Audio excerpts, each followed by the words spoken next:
Mona Dubey ji Hong Kong से। राधा राधा। राधा वल्लभ श्री हरिवंश महाराज जी। महाराज जी, जो बदला नहीं जा सकता उसे स्वीकार कैसे किया जाए और उसमें ही खुश रहना कैसे सीखें? क्या नहीं बदला जा सकता? महाराज जी, जैसे जो चाहते हैं कि बच्चों के साथ जैसे ऐसा नहीं होना चाहिए, लेकिन फिर भी हो रहा है, देख करके दुख हो रहा है। लेकिन विचार बदला जा सकता है ना। दुख और सुख को अनुभव करने वाला विचार है। उसी विचार को यदि हम भगवत प्राण कर दें तो भारी से भारी दुख में भी हम सुख का अनुभव करेंगे। माना प्रारब्ध नहीं बदला जा सकता, विचार तो बदला जा सकता है। क्यों? और सुख और दुख विचार में है। दुख नहीं बदला जा सकता प्रारब्ध भोग का, लेकिन विचार तो बदला जा सकता है। अगर विचार हमारा भगवान में है तो फिर हमें दुख कैसे हो सकता है? आनंद समुद्र भगवान है। विचार हमारा शरीर में है और क्रियाओं में है, तब तो चाहे कोई स्वस्थ शरीर भी हो तो भी उसे दुख भोगता। चिंता, शोक, ये नाना प्रकार की उद्विग्नताएं, भय, विषाद, ये हट नहीं सकता। देहाभिमानी कभी इनसे नहीं हट सकता। कोई भले कोरी बात कहे मैं सुखी हूं, लेकिन हमारा शास्त्र कहता है, हमारे ब्रह्म ऋषियों ने कहा है, जब तक चित्त को भगवदाकार नहीं किया जा सकता तब तक चिंता, शोक, भय, उद्विग्न, विषाद इनसे नहीं बचा जा सकता। तो हम विचार तो बदल सकते हैं ना अपने, और वो विचार बदलने के लिए विवेक चाहिए, और विवेक मिलता है सत्संग में। बिन सत्संग विवेक न हुई, तो सत्संग मिला, विवेक हमारा जागृत हो रहा है, नाम जप करें तो हम सब कुछ बदल सकते हैं। हमारा मनुष्य जीवन कोई पशु जीवन है। परिस्थितियां आती हैं, परिस्थितियों को हम सुख भाव में परिवर्तित कर सकते हैं। अगर हम भगवान से न जुड़े हों तो अभी दुख ही दुख है।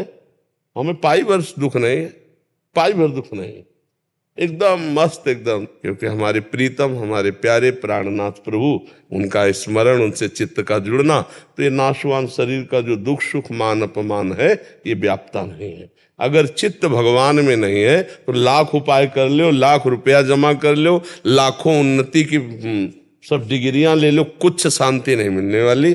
गोस्वामी जी सरल भाषा में कह रहे, तब लगे कुशल न जीव कहूं, सपने हूं मन विश्राम, जब लगी भजत न राम कहूं, शोक धाम तज काम। शोकों का खजाना कामना, जब तक कामनाओं का त्याग करके जीव भगवान का भजन नहीं करता, तब लग कुशल न जीव को, सपने हूं मन विश्राम। स्वप्न में भी मन विश्राम को प्राप्त नहीं हो सकता। इसलिए आनंद की प्राप्ति, प्रसन्नता की प्राप्ति एकमात्र भगवान के नाम का चिंतन, रूप का चिंतन, लीला का चिंतन, गुणों का चिंतन, या समस्त चिंतनों को त्याग करके स्वरूप स्थिति, ज्ञान मार्ग, भक्ति मार्ग, योग मार्ग, ये स्थापित किए भगवान ने आनंद के लिए। तो हम ऐसा जो बदल नहीं सकते तो उसको हम विचार के द्वारा मंगल में बना सकते हैं। भारी से भारी दुख परिस्थिति भी हमें सच्चिदानंद भगवान के सुख से अलग नहीं कर सकती। अगर सच्चिदानंद सुख नहीं मिला तो ये पार्थिव सुख हमें संतोष नहीं दे सकते, क्योंकि हम भगवत स्वरूप है। भगवत स्वरूप चैतन्य घन अविनाशी को ये प्राकृतिक विनाशी सुखों से कभी तृप्ति न हुई है, न होगी। इतिहास साक्षी है। बड़े बड़े चक्रवर्ती सम्राटों का चरित्र पढ़कर देख लीजिए कि उन्हें जो देव सुख मिले उससे भी उनको तृप्ति नहीं। अरे देवराजेंद्र को तृप्ति नहीं हुई, वो एक महात्मा की कुटिया में जाकर के गंदा आचरण करता है। देवराजेंद्र होकर के गौतम ऋषि के आश्रम में जा, इतनी बड़ी सुख सुविधाएं, उसको तृप्ति मिली क्या? लोग सोचते हैं स्वर्ग जाएंगे, अप्सराएं। अरे स्वर्ग का स्वामी मृत्यु लोक के महात्मा की कुटिया में जाके गलत आचरण करने का प्रयास किया। जो फिर आप सब जानते हैं उस कथा को, गौतम ऋषि और अहिल्या के चरित्र को। तो त्रिभुवन में कौन ऐसा है जो देवराजेंद्र से बढ़कर भोग विलासिता एकत्रित कर सके? वो त्रिभुवन पति है, फिर भी उसको शांति नहीं, क्योंकि चित्त भगवान में नहीं। इसलिए सार बात है, यहां की परिस्थितियां दो कर्मों से बनती हैं, शुभ कर्म और अशुभ कर्म। और भगवान कहते हैं अवश्यमेव भोक्तव्यम कृतम कर्म शुभाशुभम। पाप कर्म और पुण्य कर्म का फल भोगना पड़ेगा। जैसे कोई नहीं चाहता मुझे दुख आवे, जबरदस्ती दुख आ जाता है, ऐसे ना चाहो तो सुख आ जाएगा जो आपके कर्म के अधीन। लेकिन भगवत प्राप्ति कर्म के अधीन नहीं है। भगवत प्राप्ति क्रियाओं से नहीं होती, वो हमारा स्वरूप है, विचार से। जितना उत्तम स्वीकृति, उत्तम विचार, वो शास्त्र स्वाध्याय, सत्संग, नाम जप, नाना प्रकार के जो भागवतिक सेवाएं उनके द्वारा पवित्र अंतःकरण से, तब हमारा विचार जो है वो परमानंदमय हो जाता है। विचार ही दुख सुख को देने वाले हैं, क्रियाओं में दुख सुख नहीं है, विचार में है। हम कई बार सुनाया, वर्षा हुई, किसान की खेती लहलाई, बड़ा प्रसन्न हुआ, उसको सुख मिला, और कुम्हार के पात्र रखे थे वो सब भींज करके बेकार हो गए, अब वो दुखी हो गया। एक ही क्रिया से एक सुखी हो रहा है और एक दुखी हो रहा है। दो ब्राह्मणों को एक भगत ने निमंत्रण दिया, दोनों खा के लौट रहे थे। एक का मुंह बहुत उदास था, एक का प्रसन्न था। पूछा, भाई आप उदास क्यों है और आप प्रसन्न क्यों है? बोले, आज तो भोजन का भी जुगाड़ नहीं था, भगवान ने भोजन भी करा दिया और 11 रुपया दक्षिणा भी दी जजमान ने, इसलिए हम खुश हैं। बोले, तुम नाराज क्यों हो? बोले, जजमान को देखकर मन में संकल्प बना था 51 तो देगा ही, लेकिन उसने 11 दिया तो हमारा 40 का घाटा हो गया। अब उसमें बताओ, विचार दुख है या क्रिया दुख है? क्रिया तो दोनों को आनंद देने वाली हुई, एक विचार करके दुखी हो जाता है, एक विचार करके सुखी हो जाता है। अब जैसे हमारा कोई अपमान कर रहा है या हमारे सामने कोई विपत्ति आई है, तो हम कोई पशु छोड़िए, मनुष्य है, हम विचार के द्वारा वो संघर्ष करें, हम विचार के द्वारा उसको जीते कि हमारे किसी कर्म का फल आया है, हम थोड़ा शांत रहते हैं। जैसे रात अपने समय से व्यतीत होती है, दिन आ जाता है, ऐसे अपने समय से भोग कराकर विपत्ति भी चली जाएगी। जैसे सुख संपत्ति आती है, ऐसे विपत्ति आती है। हमारा मनुष्य जीवन दोनों को सहने के लिए, पर सहन करने की सामर्थ्य है अध्यात्मवान को, जो परमार्थ पे चल रहा है। अगर परमार्थ नहीं तो टूट जाएगा। देखो, लोग डिप्रेशन में मर रहे, डिप्रेशन में सड़ रहे हैं, क्यों? विचारहीन, विचारहीनता बढ़ती चली जा रही, नकारात्मक सोच, बस भय चिंता शोक। मनुष्य जीवन, तुम सच्चिदानंद भगवान के स्वरूप हो, अंश हो, कहाँ फंस गए? इसलिए उठो, सत्संग सुनो, नाम जप करो, शास्त्र स्वाध्याय करो, परोपकार करो। अभी देखो, सकारात्मक विचार आनंद प्रदान करने लगेंगे, नकारात्मक विचार ही दुख देते हैं।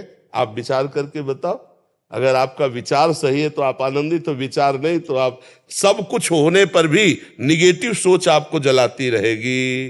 पाप कर्म करने वाला कभी भय रहित नहीं होता, शोक रहित नहीं होता, विषाद रहित नहीं होता, अपने आप मन उसको दंड देता रहता है। और जो सत्कर्म भगवत चिंतन करने वाला है, हर परिस्थिति में, जो विषाद लायक परिस्थिति, उसमें भी उसको विषाद नहीं होता, आनंद होता है। मृत्यु भी उसके लिए महोत्सव हो जाती है, जिसका चित्त भगवान से जुड़ा हुआ है, शरीर राग नष्ट हो चुका है। तो ऐसा समझ रहे हैं आप? राकेश जी प्रयागराज से। राधे राधे। राधे राधे महाराज जी।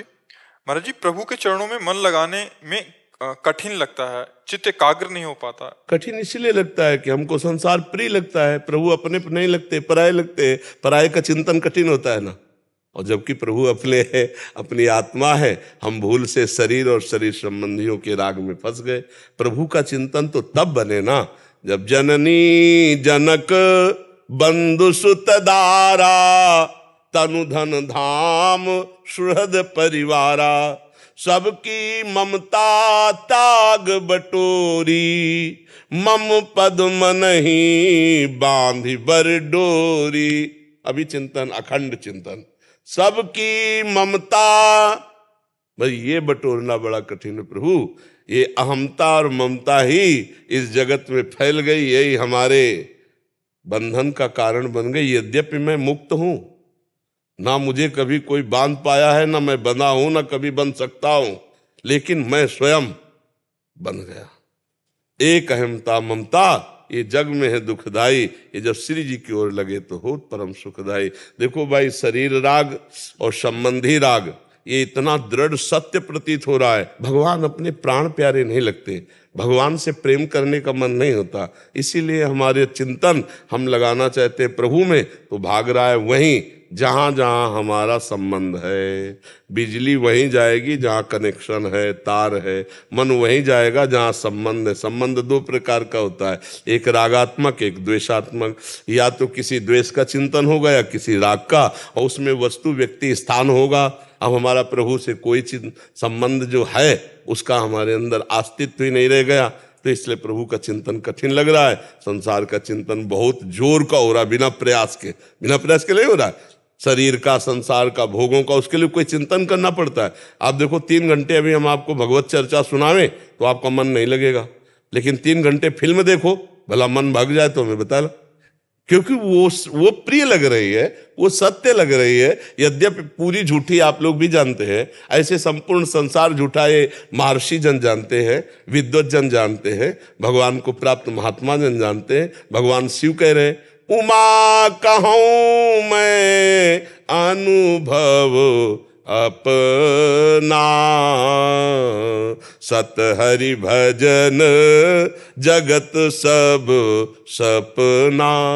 भला सपने का व्यक्ति, वस्तु, स्थान कैसे प्यारा लग सकता है, लेकिन जो स्वप्न में है उसे नहीं लगता है कि स्वप्न का है। जगे हुए पुरुष को स्वप्न झूठा लगता है। अभी अपने लोग मोह निद्रा में सो रहे, इसलिए पति पत्नी, पुत्र, परिवार, रिश्ता नाता, बैंक बैलेंस, मान प्रतिष्ठा, ये सब स्वाप्निक है।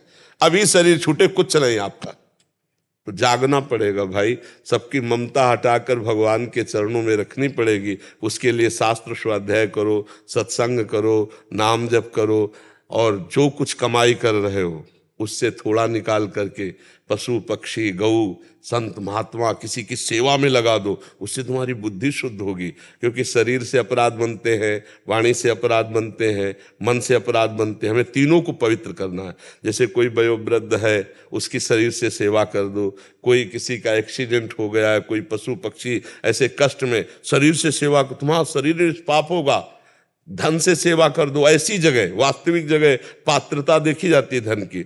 अब जैसे कोई बीमार है, अब औषधि के लिए उसे पर्याप्त पैसे नहीं, और आपको पता है, तो गुप्त रूप से जाकर उसको, भैया ये औषधि मिला, तो उससे क्या होगा कि तुम्हारा मन, धन, तन पवित्र, और पवित्र भगवान परम पवित्र हैं। निर्मलता ही भगवान की प्राप्ति का उपाय है। निर्मल मन जन सो मोहि पावा। तो ये मल वासना कामना जितनी है ना, ये सब नाम जप से, सत्संग से, शास्त्र स्वाध्याय से और परोपकार से।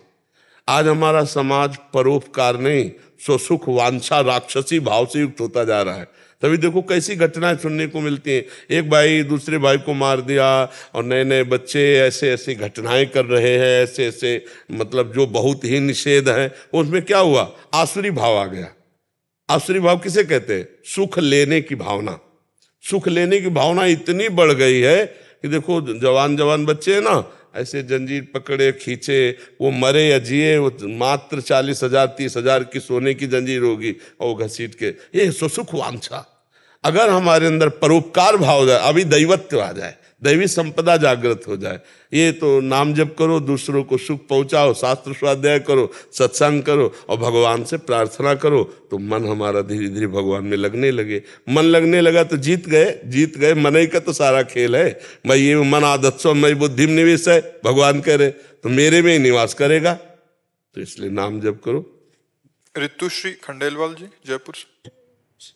श्री हरिवंश महाराज जी, कोई भी कार्य करने पर पूर्णता निश्चिंतता नहीं आती। मन सदैव उस कार्य की सफल होने के लिए चिंतन में लगा रहता है, क्योंकि भगवान का भरोसा नहीं है, भगवान का दृढ़ भरोसा नहीं है, और भगवान की बातों का हम चिंतन नहीं करते। भगवान ने कहा कर्मण्येवाधिकारस्ते मा फलेषु कदाचन। फल के विषय में चिंता करोगे फंस जाओगे। फलासक्ति ये नया जन्म करवा देगी। इसलिए बहुत सावधान, फल की तरफ समान रहो। सुख दुखे समय कृत्वा लाभा लाभो जया जयो। जय पराजय में, सुख दुख में, लाभ हानि में, फल में समान भाव रखो। कर्म में भगवान के लिए हम कर रहे हैं, हम भगवत प्रीत्यर्थ कर्म कर रहे हैं, अभी आनंद आने लगेगा। अपने लिए कर्म कर रहे हैं, हमें ये फल की प्राप्ति हो, उसमें प्रारब्ध टांग मार सकता है। आपका बुरा प्रारब्ध होगा तो लाख उपाय करो, आप सफल नहीं हो पा सकते। तो हमें कर्म करने का अधिकार है, फल पर भगवान के ऊपर छोड़ देते हैं। फल में समता धारण करें और कर्म करें, और उस कर्म को भगवान को समर्पित कर दें, तो वो कर्म योग हमें भगवत प्राप्ति करा देगा, जो परम फल है, जो परमानंद है। ये कर्मों की आसक्ति ही तो हमें बार बार जन्म मरण में डाल रही है। कर्मों की आसक्ति फलाशक्ति, फल को हम भगवान के चरणों में समर्पित करते हैं और प्रयत्नशील रहते हैं, शास्त्र सम्मत कर्म करते हैं, निश्चित सुख की प्राप्ति होगी। असत कर्म करना नहीं है, अशुभ कर्म करना नहीं है, सत्कर्म छोड़ना नहीं है। फल चाहे जो आवे उसमें हम समान भाव रखते हैं कि हमारे भगवान जो विधान करेंगे बड़ा मंगल करेंगे, तो आनंद आ जाएगा। और अगर शास्त्र सम्मत नहीं चलोगे तो फिर आनंद की अनुभूति तो होगी नहीं, और सबको समान ही फल मिले ऐसा नहीं है। एक ही कर्म लाखों लोग कर रहे हैं, किसी को उत्तम फल मिलता है, किसी को मध्यम मिलता है, किसी को निकृष्ट मिलता है, किसी को मिलता ही नहीं मिलता। खूब हम दिखावें आपको, पढ़े लिखे डिग्री लिए घूम रहे, कोई नौकरी नहीं, प्रारब्ध काम कर रहा पूर्व का। फल की तरफ अगर हम तभी तो हम भी परेशान हो जाते हैं। आदमी तभी ये शरीर नाश तक की बात सोच लेता है, नहीं। अब किसान आदमी पूरा फल में आसक्त है, पूरी फसल नष्ट हो गई, अब सोचा हम तो बेकार हो गए। विद्यार्थी पूरा, और जब वो फेल हुआ तो अपने को कई जगह ऐसा व्यापार। कल वो हमको एक यहाँ भगत बैठे हुए बता रहे थे कि आजकल मोबाइल में जुआ खेला जाता है। हमको तो पता ही नहीं। तो उन्होंने बताया कि इससे लोग शरीर नाश भी कर रहे हैं, कि लाखों रुपए करोड़ों रुपए हार जाते हैं और फिर अपना शरीर नाश कर लेते हैं। तो हमें लगता है कि थोड़ा अगर अध्यात्म से नहीं जुड़ोगे तो तुम बहुत परेशान हो जाओगे, क्योंकि बहुत बड़ा कर्म का विचित्र रूप है। ऐसा थोड़ी कि आप मेहनत कर रहे हो फल मिल ही जाएगा, नहीं मिले, एक पाई नहीं मिलेगा, ऐसा भी हो सकता है। सरसों की फसल, हम लोग किसानों, तो सरसों की फसल 10 बीघा सरसों पकी खड़ी है। अब सुबह काटना है और शाम के बादल आ गए और वर्षा शुरू हो गई। अब सबके प्राण सूख गए कि वर्षा में फूल जाएगी, और जहां सूर्योदय हुआ वो सब चिटिक जाएगी, सब बेकार चली जाएगी, एक भी दाना नहीं मिलेगा, सब फैल। अब वो किसान बैठे। ऐसे कितने आप क्षेत्र हैं, आप देखो ना, कितने व्यापार हैं, कितने ऐसे क्षेत्र हैं जहां हमारा प्रयत्न जो है निष्फल हो जाता है और हमको असंतोष हाथ लगता है। अध्यात्म बचाएगा उस समय। अगर अध्यात्म से नहीं जुड़े, भगवान से नहीं जुड़े, तो ये जो घटनाएं सुनने को मिलती है कि विद्यार्थी ने शरीर पूरा कर दिया, या किसी किसान ने शरीर पूरा कर दिया, या किसी व्यापारी ने, कई तरह से ऐसे असंतोष प्रकट हो जाते हैं। हमारा जीना केवल भोगों के लिए नहीं है, हमारा मनुष्य जीवन बहुत। अच्छा, शरीर छोड़ना अगर अंतिम फाइनल होता तो सब छोड़ दे, का परेशानी झेले, लेकिन फाइनल तो नहीं है ना। एक और नया कर्म बन गया, बहुत दुर्गति होती है शरीर छोड़ने वाले की, जिसे हमारे शास्त्र कहते हैं बहुत सबसे बड़ा अपराध है शरीर को नष्ट कर देना, सबसे बड़ा अपराध। और ऐसे को बहुत बुरी दुर्गति प्राप्त होती, प्रेतादि योनियां, जहां पानी भी पीने को नहीं मिलता। तो हमें लगता है अध्यात्म से जुड़े तो समझ में आएगा। कभी भगवान के वचनों से जो अमृत टपक रहा है, गीता का कर्मयोग सुने, कर्मयोग पढ़े, तब तो समझ में आए। इसीलिए कोई शास्त्र स्वाध्याय कहाँ कोई कर रहा है। अच्छा, सही माने में शास्त्रों का उपदेश भी मिलना कठिन है, क्योंकि अगर हम शास्त्रों से अर्थ दोहन की भावना रखेंगे, सम्मान की भावना रखेंगे, तो हमें शास्त्र का अर्थ समझ में नहीं आएगा। शास्त्र का अर्थ समझ में तभी आएगा जब हम अध्यात्म को जानना चाहें, भगवान को पाना चाहें, तो वो शब्द खोल देंगे। नहीं तो पढ़ जाओ, कंठस्थ कर लो, दूसरे को सुना दो, लेकिन तुम्हारे आचरण एकदम अपवित्र होंगे, जो बोल रहे हो उसके विपरीत आचरण होंगे। जब तक भगवत प्राप्ति लक्ष्य नहीं बनता, तब तक शास्त्र का सही माने में अर्थ पता नहीं चलता है। तो हमें लगता है कि बड़े महापुरुषों ने जो टीकाएं की है, तो गीता जी पढ़ो, सत्संग सुनो, और जो कर्म है उसे करो, लेकिन फल में समान भाव रखो। फल में समान भाव वही रख सकता है जिसका भगवान से संबंध जागृत हो चुका है, कि ठीक है आज ऐसी समस्या है, असफलता है, भगवान कर्तुम अकर्तुम अन्यथा कर्तुम सर्व समर्थ है। जिनके एक संकल्प से अनंत ब्रह्मांड बनते हैं, वो कल हमारे लिए व्यवस्था कर देंगे। आज मैं असहाय हूँ, असमर्थ हूँ, दुखी हूँ, आज मेरी परिस्थिति है, लेकिन वो करुणा निधान है, वो जरूर कोई न कोई मंगल विधान हुआ और जीव सुखी हो जाता। सुदामा जी के खाने को नहीं था और द्वारिकाधीश पर दृढ़ भरोसा था ना, तो जैसी द्वारिकापुरी वैसी सुदामापुरी बनी ना। हाँ, ये पक्का समझो, भगवान महान लक्ष्मीपति हैं। तो जिसका भगवान से संबंध स्वीकृत होता है, वो हर परिस्थिति को झेल जाता है कि यार आज ऐसा है तो कल भगवान मंगल विधान करेंगे। अब भगवान से संबंध है नहीं, वो परिस्थितियों से को केवल अपना सुख दुख माना था कि अब की बार जो फसल हुई अब तो हम निहाल हो जाएंगे, और उसके विपरीत हो गया, अब वो क्या करे, अब उसको ये लगता है अब तो शरीर पूरा कर दे, बेटी का ब्याह था, बच्चों की पढ़ाई, हर तरह। और हम कहते हैं अगर उस समय भगवान का भरोसा है तो कोई ऐसा रास्ता निकल आएगा जिससे सब सहज में हो जाएगा, सब सहज में हो जाएगा। भगवान बहुत कृपालु है, सबके हृदय में बैठे, एक एक सेकंड सबको देख रहे हैं, सबको देख रहे हैं। इसलिए हमें लगता है भगवान का आश्रय लिया जाए, कर्म फल में समान भाव रखा जाए और खूब नाम जप करो, सत्संग जरूर सुनो। हाँ, और अगर आपकी रुचि बन जाए तो गीता जी ले आओ। देखो श्री स्वामी राम सुखदास जी ने बहुत बढ़िया टीका की है, साधक संजीवनी उसका नाम है, आप गीता प्रेस से मंगवा लीजिए और कर्म योग आप पढ़ करके देखिए, बहुत सुंदर टीका की है, तो आपको समझ में आ जाएगा, फलाशक्ति का नाश हो जाएगा। शास्त्र स्वाध्याय संतों के वचनों से बहुत सुंदर विवेक उत्पन्न होता है और विवेक ही हमको कर्म बंधनों से बचा सकता है। ने टीका लिया तो है, आपने बताया था 2-4 पहले एकांतिक में, लेकिन अभी समझ नहीं आ रहा है। आप समझ कैसे है कि बुद्धि अपवित्र है तो कैसे। और उसकी टीका को कुछ समय पहले हमने थोड़ा सा सत्संग किया है, 1-2 महीना तो उसमें किया है, वो सुनो, वो समझ में आ जाएगा, क्योंकि वो हम अपनी भाषा में बोलते हैं ना, जैसे गांव की भाषा में, वो सहज भाषा में समझ में आ जाएगा। उसके समझने के लिए बच्चा बताया ना, जब तक भगवान से अपना संबंध स्वीकृत नहीं होगा, भगवत प्राप्ति लक्ष्य नहीं होगा, तब तो ऊपर से निकल जाएगा, सब समझ में ले आएगा, नहीं ना, ऐसे समझ जाता है ना। हाँ, उसके लिए विद्वता नहीं चाहिए, उसके लिए अंदर का भाव चाहिए। पढ़ते रहो, सुनते रहो, नाम जप करते रहो, समझ में आने लगेगा। और सही समझ तो तब होती जब भगवान समझाते हैं, सोई जाने जे देव जलाई और जानत तुम्हें। वो सच्चा ज्ञान तो भगवान ही हृदय से देते। लगे रहो, कभी न कभी जगत गुरु कृपा करेंगे और ज्ञान प्रकाशित से जुड़े हैं ना, पहले बड़ा कुछ जीवन खराब, आपने सब सुना। नहीं, भगवान सब संभालते हैं, हम सब भगवान के दास हैं, उन्हीं की कृपा से सबका मंगल होता है। निमित्त वो किसी को बना दे, मंगल भवन तो वही है।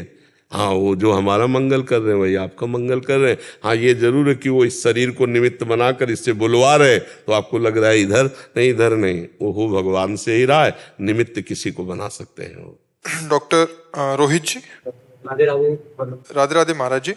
महाराज जी, मैं निरंतर रूप से भगवान के मंदिर व नाम जप भी करता हूँ महाराज जी। क्या निरंतर रूप से भगवान के मंदिर व नाम निरंतर रूप से भगवान का मंदिर, इसका अर्थ हम नहीं समझे।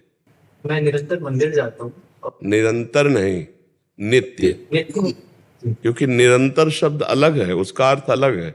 निरंतर माने होता है अव्यावृत, अखंड। तो मंदिर में हर समय बैठे रहते हैं तो उसमें भी अखंड नहीं हो सकता, क्योंकि शौचालय जाओगे, लघु शंका जाओगे, उसे हम निरंतर नहीं कह सकते, नित्य।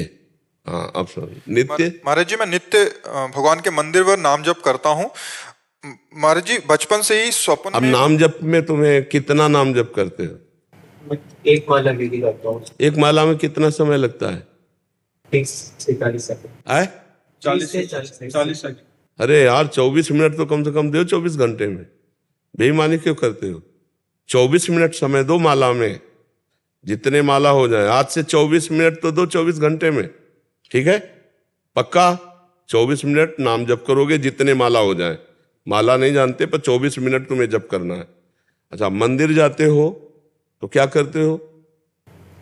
मैं जयपुर में श्री गोविंद देव जी का मंदिर है जी। मैं महाराज जी वहाँ पर कीर्तन होता है वहाँ, तो उस कीर्तन को मैं अटेंड करता हूँ। हाँ, ठीक है। पहला काम, जब ठाकुर जी के सामने गए, पहले हाथ जोड़े, फिर साष्टांग दंडवत किए, फिर ठाकुर जी के मंदिर की 4 परिक्रमा की, फिर कीर्तन में बैठ गए, फिर प्रणाम करके वापस लौट गए। ठीक है ना? रोज से इतना करना, 24 मिनट नाम जप करना, और कभी किसी का अहित मत करना।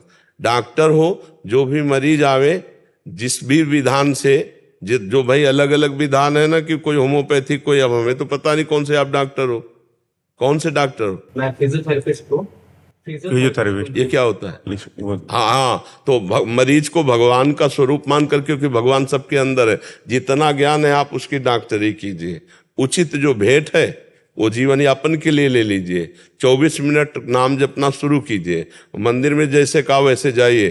फिर आगे 1 महीने बाद कभी आना हो ना, तो हमें बताना कि लाभ आपको क्या हुआ है। नहीं, ये आध्यात्मिक दवाई है, इसमें पक्का जैसा हम कहे वैसा चलो, फिर देखना एक बार श्री कृष्ण को साष्टांग जो प्रणाम करता है, उन्हीं को गोविंद देव जी कहते हैं। वही मदन मोहन, वही वाक्य बिहारी, वही राधा रमण, वही राधा वल्लभ है। एकोपि कृष्ण कृतः प्रणामो दशाश्वमेधा अवर्तेन तुल्यः दशाश्वमेधि पुनरेपि जन्म कृष्ण प्रणामी न पुनर्भवाय। एक बार भगवान श्री कृष्ण को साष्टांग दंडवत करने से 10 अश्वमेध यज्ञ के अवभृत स्नान का फल मिलता है। पर 10 अश्वमेध यज्ञ करने वाले को श्री कृष्ण प्रणाम करने वाले में बड़ा अंतर है, क्योंकि 10 अश्वमेध यज्ञ करने वाला स्वर्ग जाएगा, भोग भोगेगा, पुनः मृत्यु लोक आएगा, लेकिन कृष्ण प्रणामी न पुनर्भवाए, उसका अंतिम जन्म माना जाता है। जो रोज भगवान श्री कृष्ण को, अब आप जाओ 4 परिक्रमा करो, प्रणाम करो, कीर्तन करो, किसी की निंदा मत करना, किसी के दोष मत देखना, सर झुकाया चले आए। 24 मिनट एकांत में बैठ करके नाम जप करो। जो मरीज आवे उनको भगवत भाव से देखो। जितना ज्ञान है अर्थ की प्रधानता न रखते हुए उनकी सेवा, उनको रोग निवृत्ति की भावना से जो आपको ज्ञान है वो प्रयोग कीजिए। आप फिर देखिए आपको कैसा अनुभव होता है, आनंद का अनुभव। कोई नशा मत कीजिए, कोई गंदा आचरण मत कीजिए, क्योंकि नशा और गंदा आचरण ये छेद है। जैसे मटकी में जल डालो और छेद कर दो तो भरेगी नहीं, आनंद का अनुभव नहीं होगा। ऐसे व्यभिचार आदि गंदे दोष और मदिरा और अन्य नशा ये कभी जीवन में ना आने पावे। है क्या? पक्का शराब नहीं पीते? हाँ, कभी पीना मत। तो ऐसे दोस्त मत बनाना जो तुम्हें पीने के लिए प्रेस करें, दबाव डालें अपनी दोस्ती का, ठीक है? गंदा आचरण जीवन को नष्ट कर देता है, आज नहीं तो कल पक्का परिणाम, पक्का उसका जो है पतन ही होगा। इसलिए व्यभिचार और व्यसन इन दोनों से बचते हुए जैसा कहा वैसे चलो। फिर कभी मिलना, बताना कैसी दवा रही, कैसा आनंद आपको लग रहा, ठीक है? महाराज जी ये कह रहे थे कि इनके सपने में ना भगवान श्री कृष्ण और अन्य देवी देवता के दर्शन इनको होते रहते हैं। एक बार स्वप्न में श्री कृष्ण आ गए ना तो जानते हो, देखो रे देखो ये नंद का छोरा बरछी मारे जाता है, बरछी सी तिरछी चितवन की पैनी छुरी चलाता है, हमको घायल देख बेदर्दी मंद मंद मुस्काता है, ललित किशोरी जखम जिगर पर नोन पूरी बुर खाता है। अरे अभी जाला कहा है, एक बार स्वप्न में आ गया ना ललित त्रिभंगी तो किसी काम का नहीं रह जाता हो, है? हाँ, सिसकना तड़पना, बस ये जीवन। हा कृष्ण, हा कमल लोचन, हृदय की दशा बदल जाती है। अभी ये सब मायाकृत है, अभी सच्चिदानंद नहीं है, ठीक है? चुप रहो। जो स्वप्न में आते हैं ये मंगल लक्षण है, भगवान आप पर प्रसन्न है, बस चुपचाप आगे चलते रहो। इसका महत्व मत रखो, ये सब अभी मायाकृत है, अभी सच्चिदानंद नहीं है। सच्चिदानंद जब आएंगे तो बात बदल जाएगी, ठीक है? स्वप्न में भी अगर वो आ गए तो बात बदल जाएगी, बात बदल जाएगी। ऐसे सच्चिदानंद श्री कृष्ण का स्वप्न, श्री कृष्ण के लिए जागृत स्वप्न सुषुप्ति का भेद थोड़ी, वो तो हमारे लिए है। वो चाहे तो सुषुप्ति में आ जाए, चाहे जागृत में आ जाए, चाहे स्वप्न में आ जाए, वो तो वही है ना। और एक बार जिसको भगवत साक्षात्कार हो गया वो जीवन मुक्त हो जाता है, ये पक्का। भगवत साक्षात्कार जीवन मुक्त हो जाता है। अभी ये मायाकृत है, अभी सच्चिदानंद नहीं है। अंकुश जी लुधियाना से। श्री हरिवंश। राधा वल्लभ श्री हरिवंश। महाराज जी मैं अमृत वेला के दौरान गुरुद्वारे में बिछाई गई मैट्स की सेवा करता हूँ, चारपाई सफाई आदि की सेवा करता हूँ। मैंने देखा है दिन भर में बहुत सारा देग प्रसाद फर्श, महाराज इनका भाव ये था कि जहाँ प्रसाद बढ़ता है वहाँ काफी सारा गिर जाता है। कुछ तो जो उठाने वाला होता है उठा लेते हैं, कुछ वो उसके साथ ही पाँव के तले के साथ ही चिपक जाता है नीचे। तो महाराज जी ये चिंतित होते हैं कि उस प्रसाद के बारे में चिंतित हूँ कि मैंने महाराज जी सत्संग में सुना है कि प्रसाद की कितनी अहमियत है। मुझे चिंता होती है कि कहीं मेरी इस सेवा के द्वारा कोई पाप तो नहीं आपका पाप नहीं, लेकिन हमको उन जनों से प्रार्थना करनी है कि जो लोग प्रसाद लेते हैं अगर उनके कानों में शब्द पड़े तो प्रसाद बहुत महत्वपूर्ण होता है। एक एक कण प्रसाद का बहुत उतना ही लो जितना पा सकते हो, और ऐसे सावधानी से लो कि वो पैरों के नीचे ना गिरे। अगर तुम्हारे द्वारा लिया हुआ प्रसाद और फिर वो गिरता है, उसका तिरस्कार होता है, तो तुम्हारे पुण्य नष्ट हो जाएंगे। इसलिए प्रसाद उतना ही लो, लेना चाहिए प्रसाद, भगवत प्रसाद गुरु प्रसाद लेना चाहिए, पर उतना ही लो जितना आप बहुत सम्मान से पा सकते हो। ऐसा मत लो कि पाया और वो कोई होटल का भोजन नहीं है कि आपने आधी थाली पाया और आधी थाली फेंक दिया, या आप ऐसे ले लिए कि बिखरता हुआ चला गया। प्रसाद का सम्मान करो, कहीं भी प्रसाद लो तो थोड़ा लो और उसे बहुत स्वाद से पाओ। क्या हो भाग्य, हमें प्रसाद, थोड़ा प्रसाद में महत्व रहेगा। आप भोजन की तरह ले लिए और आप थोड़ा बचा दिया, ऐसे नहीं, प्रसाद में ऐसा नहीं होता। ऐसा नहीं होता। प्रसाद उतने ही लेना चाहिए जितना आप पा सकते हो, जितने का सम्मान कर सकते हैं। सम्मान एक भी दाना, जैसे हम लोग प्रसाद है ना, प्रसाद के पात्र को भी पानी से धो के उसमें किनका ना, मान लो हाथ में लिया तो बहु से हम चाट करके प्रसाद फिर हाथ धोएंगे जाकर कि वो एक चावल या एक भी किनका ना लगा रहे। तो ये बड़ी असावधानी लोग करते हैं। जो इस तरह आप जो प्रसाद की गति बता रहे हैं कि वो पैरों के नीचे भी गिर जाता है, तो जिनके भी पैर पड़ते हैं उनका भी सुकृत नष्ट होता है, और जिनके द्वारा ये क्रिया होती उनका भी सुकृत नष्ट। जैसे मैं सेवा करता हूँ तो मेरे भी कभी कभी पैर लग जाते हैं। मुझे लगता है कि पहले ऐसी व्यवस्था कर दी जाए कि प्रसाद को समेट दिया जाए, फिर पोछा लगाते हुए हम चले, कुछ ऐसी व्यवस्था की जाए। जैसे मेरे साथ सेवा हो रही है, वो नाली में चला जाता है, बाद में मुझे भी पाप चढ़ेगा। नहीं, अब वो तो धुलाई करनी तो है ही, पर हम प्रसाद शब्द से हमें तो ये प्रार्थना करनी कि नाली में जाना या पैरों के नीचे गिरना या इस तरह से अपमान करना किसी को भी नहीं करना चाहिए। अन्न तो ब्रह्ममय है ही, लेकिन जब भगवान या गुरु को अर्पित कर दिया है तो प्रसाद हो जाता है, फिर उसका विशेष सम्मान करना चाहिए। ऐसी क्रिया नहीं होनी चाहिए। पर आप सेवा में सफाई में है तो फिर उसमें आप सेवा कर रहे हैं, आप प्रसाद का अपमान तो कर नहीं रहे हो, आपके अंदर पीड़ा भी है, इसलिए आपको तो कोई दोष नहीं लगेगा। मैं 1 महीना गुरुद्वारा ही नहीं गई, इसी टेंशन, सेवा ही नहीं की मैंने। नहीं, आप सेवा तो कीजिए, पर हमारी प्रार्थना अगर जिन जिनके कान में पहुंचे कि प्रसाद का सम्मान किया जाए। प्रसाद के अपमान से सारे पुण्य नष्ट हो जाते हैं। प्रसाद उतना ही लिया जाए जितना हम अपने अपमान ना होने पावे हम उसे पा सके। इसके अलावा जैसे कहीं का भी प्रसाद मिले तो बहुत, अब हम जैसे चरणामृत लेते हैं तो आप देखना हम ऐसे लेते हैं कि एक बूंद भी जमीन में ना गिरे, कपड़े में गिरे। चरणामृत ले लिए, प्रसाद ले रहे तो बहुत संभाल के प्रसाद, किसी पात्र में, पात्र तो मिलते ही होंगे जैसे, हाँ, तो पात्र में उतने ही लो जितना आप चाट चाट के पा सकते हो, उसमें दाना भी नहीं रहना चाहिए। प्रसाद की महिमा यही है ना, गुरु प्रसाद मिला है गुरुद्वारे से, अहो भाग्य, तो आप उसको ऐसे पाइए कि प्रसाद की महिमा की तरह चाट करके कि कहीं दाना ना रह जाए। और फिर पात्र जहाँ रखे जाते हैं वहाँ उसको, तो ये गिरना और पैरों के नीचे आना, नाली में जाना, ये तो कई लोग ऐसे हैं, मतलब अंदर से प्रसाद लेते हैं, बाहर रख जाते हैं। अरे तो भारी अपमान है। बिल्कुल ऐसे भले मत ले, हाथ जोड़ दो। अगर तुम्हारे को नहीं पाना है, ऐसा तुम बहुत बड़े आदमी हो कि भाई यहाँ का कैसे पावे, तो फिर हाथ जोड़ दे, ना ले आओ। ये तो भारी अपराध है, प्रसाद का तिरस्कार है, सब नष्ट हो जाएगा। महाराज उसको उठा के कहाँ रखें फिर? वैसे कितना खाओगे तुम अकेले में? तो अब क्या कहे, मतलब क्या कहे उस प्रसाद को फिर? महाराज जी गाय आदि को डाल सकते हैं? हाँ, फिर सब अब क्या करे, जैसे ऐसे तो गाय आदि को पवा दे, जो पशु आदि हैं उनको पवा दे, पर वो भी मौज आई तो पाए नहीं तो छोड़ के चल दे। प्रसाद का अपमान तो होता है ना, अब हम कैसे बताएं। यहाँ भी देखा जाता है कभी कभी, जैसे बाहर के परिक्रमा मार्ग, वो जो लोग भक्तजन हैं जो मतलब उसका महत्व नहीं जानते, वो ज्यादा सा डाल लेते हैं और फिर आधा खाया और आधा वहीं छोड़ के चले गए। नहीं, अन्न का तो ऐसे अपमान नहीं करना चाहिए। प्रसाद शब्द से जुड़ जाने पर तो उसका सम्मान करना चाहिए। सुनने वालों को अब ये ज्ञान जरूर हो जाना चाहिए कि प्रसाद का अपमान करने से सारे सुकृत नष्ट हो जाते हैं। ये कोई साधारण बात नहीं। ना लो, अच्छा है ना, जैसे हाथ जोड़ लिए ना, ऐसे प्रणाम कर चले गए, कोई बात नहीं है।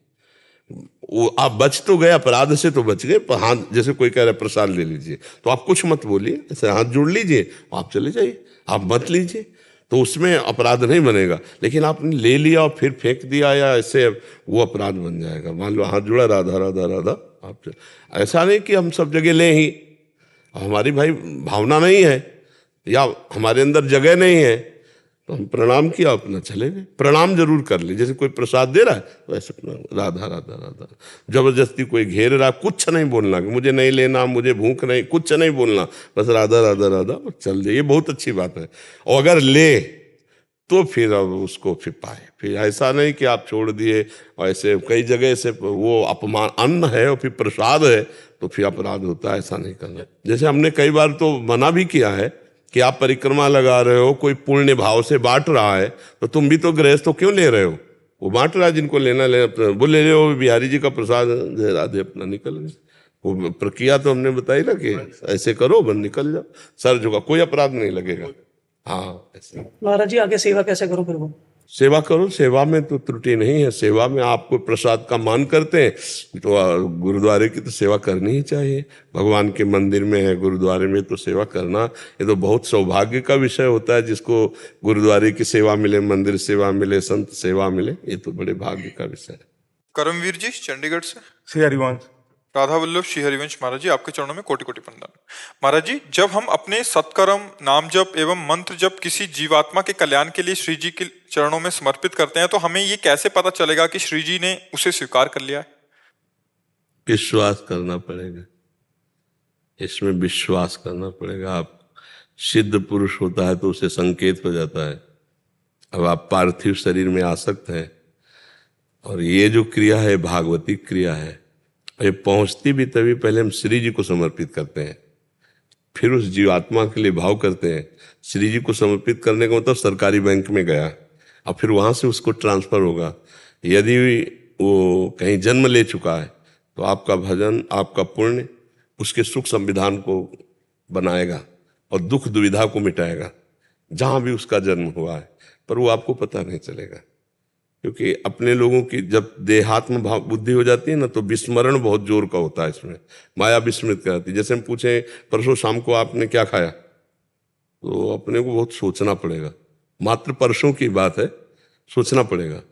तो देखो इतना विस्मरण जोर का है कि माँ के गर्भ में अभी अपने लोग रहे हैं 9 महीने, लेकिन बिल्कुल पाई भर ज्ञान नहीं है हमको।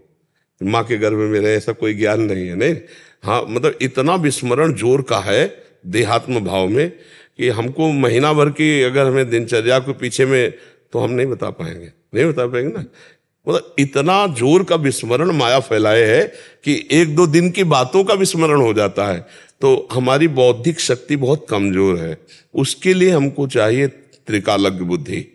तब हमें पता चलेगा कि हमारा जो दिया हुआ भजन है अमुक जीव अमुक जगह था, वहां पहुंच गया है, ये हम देख पाएंगे। तो इस पर हमें केवल विश्वास काम करेगा कि भगवान सर्वज्ञ है, सर्वशक्तिमान है, सर्व रूपों में है। उस जीव का मंगल करेंगे तो भगवान पर विश्वास करते हुए वो ये कार्य करते हो, मान लेते हैं। जब हम समर्पित कर दिया तो उसके पास पहुंच जाएगा। ये लौकिक बुद्धि में हमारी बुद्धि काम करती है, तो जैसे हम बैंक से किसी को दें तो आपके मैसेज आ जाएगा कि आप पहुंच गया है, नहीं।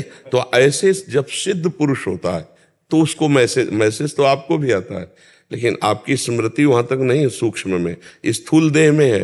और अगर आप ध्यानस्थ तो आपको मैसेज समझ में आ जाएगा कि अमुक जीव अमुक जगह है, वहां पहुंच गए। पर इसके लिए त्रिकालज्ञता होनी चाहिए, सर्वज्ञता। तो देहाभिमानी को सर्वज्ञता नहीं होती, जो देहातीत होता है वो सर्वज्ञ होता है। अच्छा, इस मार्ग में जब वो देहातीत होता है तो फिर व्यक्तित्व तो नहीं रह जाता, तो वो केवल भगवान देखता है सर्वत्र। फिर वो ये करेगा नहीं जो आप कर रहे हैं कि किसी जीव के निमित्त दान, क्योंकि सब जगह अपने भगवान को देखता है और अपना देह भाव छूट गया है तो अब उसका कोई कर्म नहीं रह गया, तो दे तो क्या दे, समझ लेला। जो उस कोटि का पहुंच गया उसका ये होता नहीं, और जिसका ये होता है तो उस कोटि का है नहीं, इसलिए उत्तर समझ में नहीं आता। वह क्या पहुंच जाता है, पक्का विश्वास करो, पहुंच जाता है, पक्का विश्वास करो। यहाँ का जैसे पिंडदान है, यहाँ का मंत्र जाप है, यहाँ का दान पुण्य किसी हम जीव को दें, अपने बाप बाबा पर बाबा या किसी भी अन्य को भी, तो वो पहुंच जाएगा, पक्का पहुंच जाएगा। और जैसे सिद्ध पुरुष होता है तो उसको समझ में आ जाता है तत्काल। जैसे दुर्वासा जी को सुदर्शन चक्र ने पूरे त्रिभुवन में दौड़ाया, तो जब भगवान के समीप गए तो भगवान ने कहा अब ये सुदर्शन मेरे कहने से नहीं रुकेगा। अम्बरीश जी का अपराध किया, वही जब आदेश करेंगे तब। तो अम्बरीश जी ने जानते हो क्या कहा था, मन वचन कर्म से यदि मैं भगवान का निरंतर भजन करता हूं, वो सारा भजन मैं दुर्वासा जी को देता हूं, उसके प्रभाव से सुदर्शन जी तत्काल शांत हो गए, तत्काल शांत हो गए। तब दुर्वासा जी ने विचार किया कि मैंने अपराध किया और मुझ अपराधी को पूरे जीवन का भजन दे दिया, तो चरणों में लौट गए कि आज मैंने भगवान की भक्ति की महिमा देख ली। तुम चाहते तो मुझे नष्ट कर सकते थे, लेकिन तुमने अपना पूरा भजन मुझे दे दिया मेरी रक्षा के लिए, तो आज मैंने हरि के भक्तों के मान। वहां दोनों सिद्ध है, एक प्रेम भक्ति में सिद्ध है, एक तपस्या में सिद्ध है, तो दोनों को पता चल रहा है।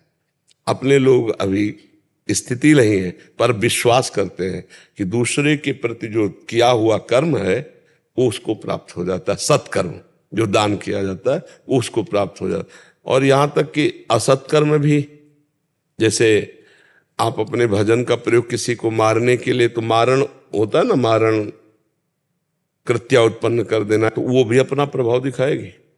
अगर मंत्र बल जोर का है तो देखो द्वारिका कृत्या पहुंच गई थी काशी से, सुदक्षिण नाम का जो राजकुमार था, उसके पिता को भगवान ने सुदर्शन चक्र से मारा था काशी के, तो उसने भगवान पर कृत्या का अनुष्ठान किया काशी विश्वनाथ जी से, ब्राह्मणों को बैठाल कर मारण का। तो जब कृत्या पहुंची तो सब द्वारिका के जन भयभीत हो, भगवान ने सुदर्शन चक्र से कृत्या को भस्म किया और जितने वहां थे सबका नाश हो गया। क्योंकि भगवान या भगवान के भक्त का कोई अमंगल चाहे, भला कैसे आकाश में थूकोगे तुम्हारे मुंह पे आएगा लौट के, तो ऐसे तो जब ये अमंगल कर्म भी अपना प्रभाव दिखा देते, तो मंगल में भगवान या भजन या दान या पुण्य ये क्यों अपना प्रभाव नहीं दिखाएंगे? दिखाएंगे, पक्का दिखाएंगे, पर वो आपको नहीं समझ में आएगा।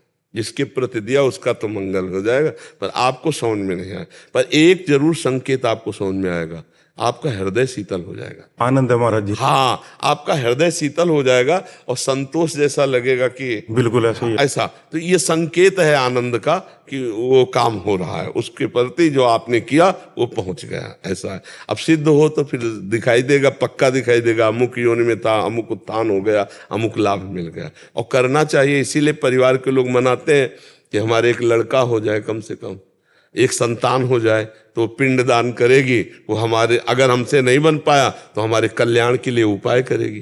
कथा है, भागवत है, दान है, पुण्य है, वो जब हम देते हैं तो उस जीवात्मा का मंगल होता है, चाहे पिता की हो, चाहे पितामह की हो, किसी की भी हो। महाराज जब पुत्र रूप में पुत्र जीवात्मा आई थी, जो जब उसका शरीर शांत होने वाला था, तो जैसे आपने विधि बता रखी है, ब्रज रज लगा के, चरणामृत दे के और अपने सारे सत्कर्म उसको दे के श्री जी के चरणों में अर्पित करके इसका जीव का कल्याण हो।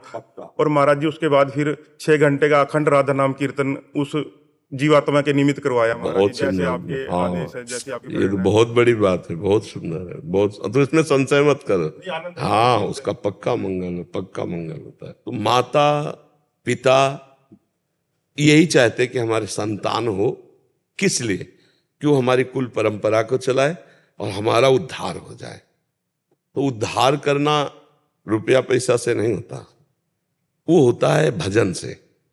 जैसे हमारे पास तो कुछ, तो जो पक्का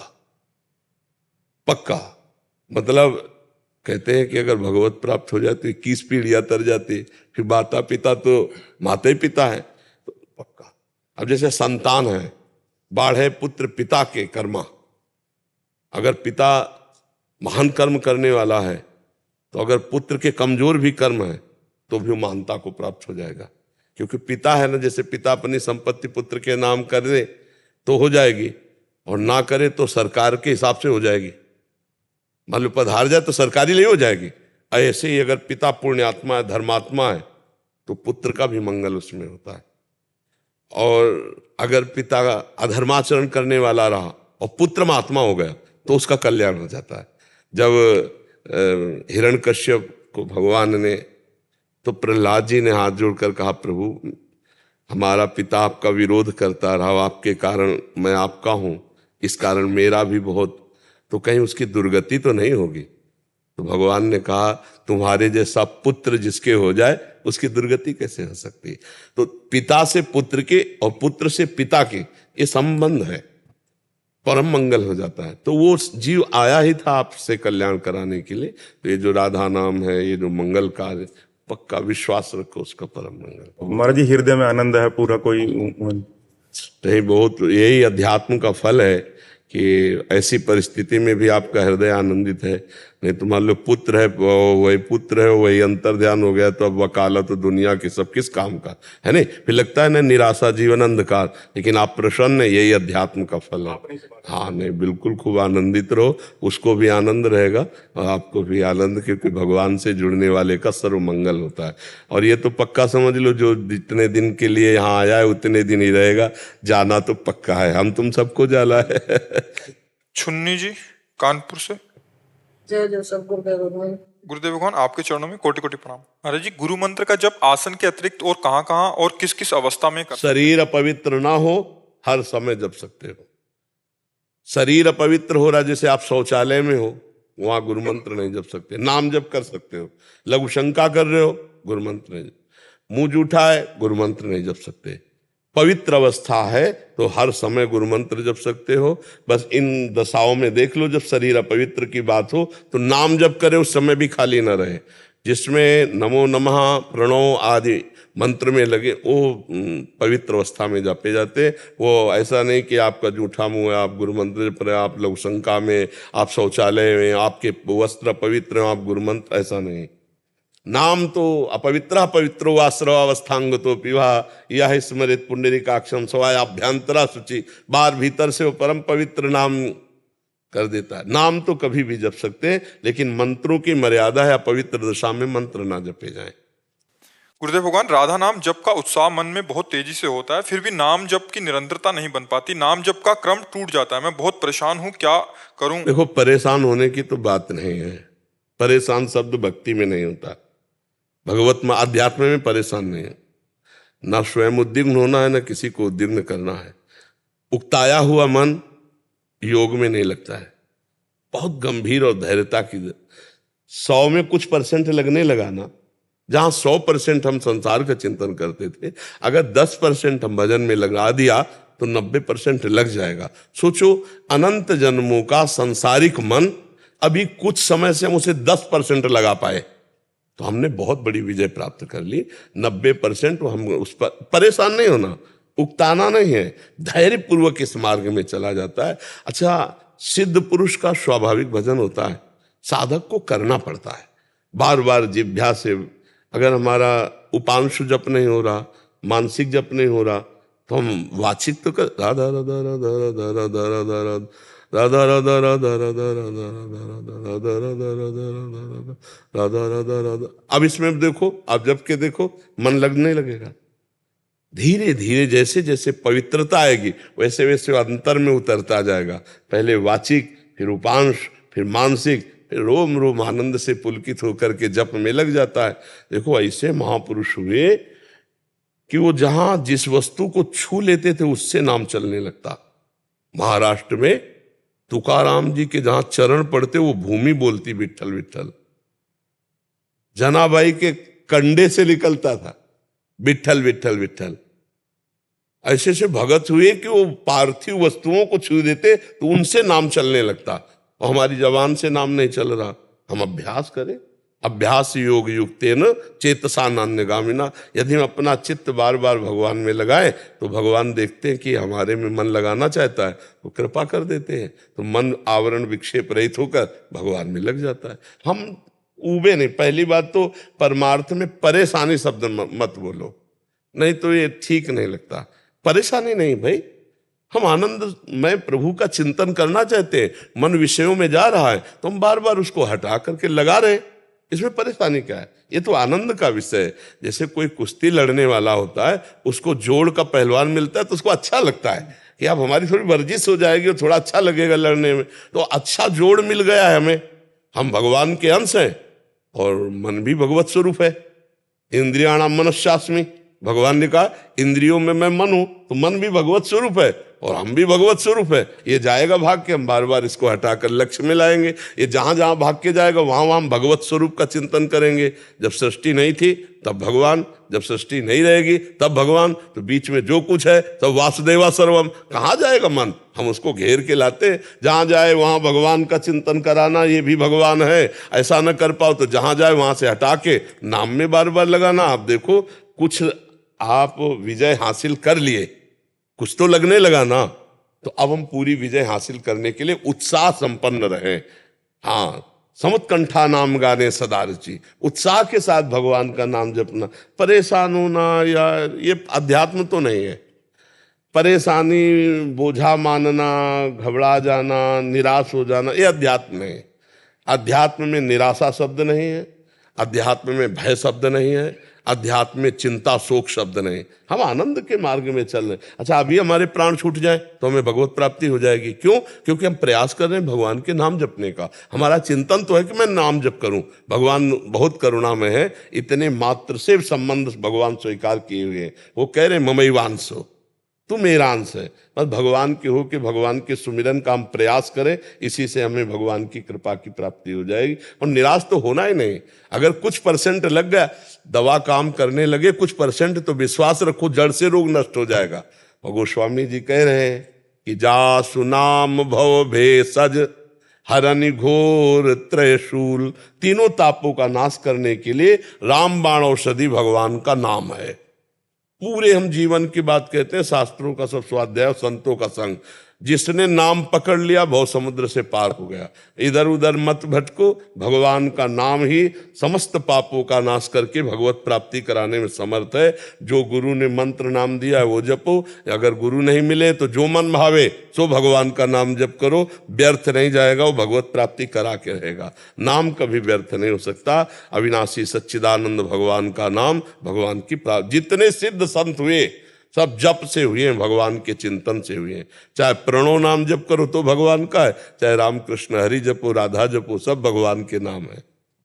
राधा राधा राधा